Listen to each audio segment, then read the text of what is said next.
Hello guys, this is Street Service TV and welcome back to my channel. But before I start the devotion guys, I would like to shout out the my personal channel na napunta rito at nag-join sa devotional. Shout out and God bless to Jasmine Grace, Grace Magsayo, Jasmine Horomo, Samantha, Jana Dalangan, Giselle Queta, Jeneline Pahayag, Kate Pukulan, Sophia Canillo, Kim, Akon Lasanas, Divine Villarin, Heart Ponsalan, Connie Vlog, Gians TV, Michael Aburita, Heavens Hope TV of Korea, Rian Cedric Bersaga, and Performance Works. Shout out na rin sa mga hindi nakisabay na manood sa devotional but still napunta pa rin dito para manood at makinig sa devotional. God bless us all guys.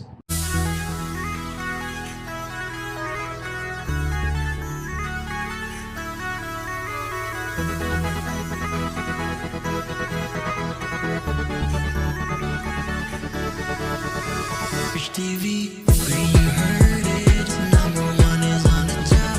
Good advice is they'll never stop. Rich TV, where you heard it, number one is on the top. Good advice is they'll never stop.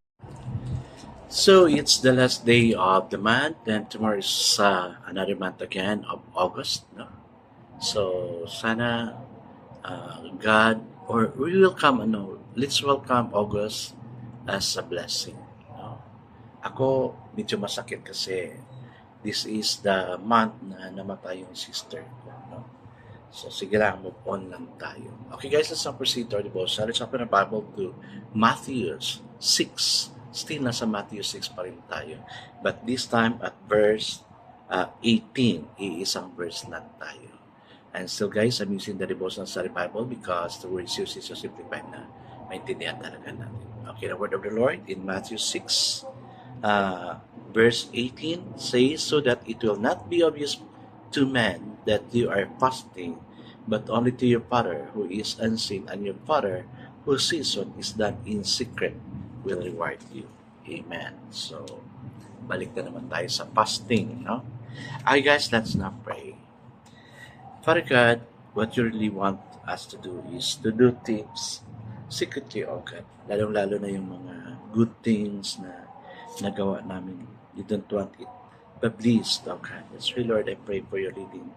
Sa amin lahat, oh God, give us the courage to do this thing, to follow your will, oh Lord God. Particularly in fasting, na hindi namin ibalandra sa buong mundo kung anong ginawa namin, oh God. That only you may know what we have done. Bless us all, oh God. Bless those who are here, even the family they are representing. We commit all these things to you. In Jesus' name we pray. Amen and amen.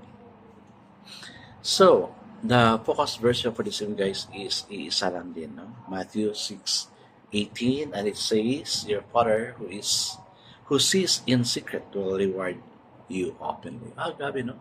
Ang ganda ng promise ni Lord. So, the title of our devotion for this guys is Joy's Secret Place.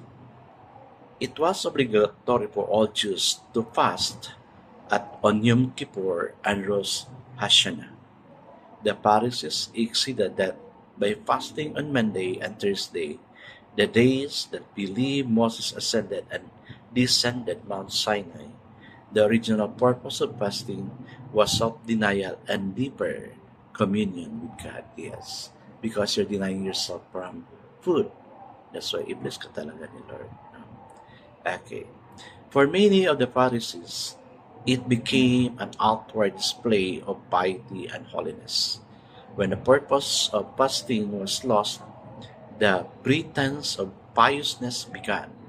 Communion with God has displayed as a green and happy things. Religion is considered to be that by many people. That's why it is so important to show on our face that is in our heart. The dominant note of Christianity is joy. Kita-kita naman kasi yung mga Christians talaga parang walang problema. Though they have problem, but yet they are still smiling, joyful. Okay, joy, an outward expression of the grace of God in our heart. Amen.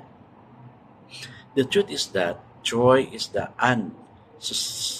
assailable, undisturbable, undeniable experience of those who know Christ in the midst of difficulty. Happiness is always dependent on our circumstances. Joy is way beyond that. It is the outward expression of the inner experience of God's grace.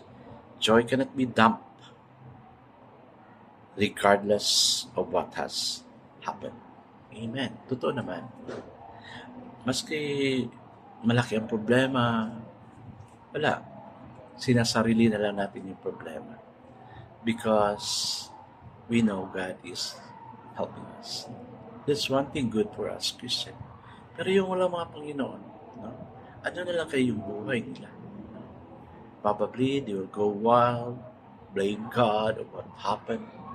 But to us, God is giving us still a perfect peace that surpasses all understanding. Kaya that's one outward appearance sa mga Christian. That may problem, but yet na natatago natin yung problema. And only God knows. That's why we pray for those problems. Joy's secret place. It must be in prayer also. Kaya guys, let's do what God has commanded us to do, and that is to pray. I guess let's now pray. Father God, if we experience joy, we tell our face, and we tell you also the situation. Thank you that you're always on the rescue. Amen and amen. Yes, guys, God is always on the rescue every time we have a problem. God bless us always because I know it's all blesses the tense better. This is again Reach TV. Kita-kita tayo ulit sa muli. Paalam!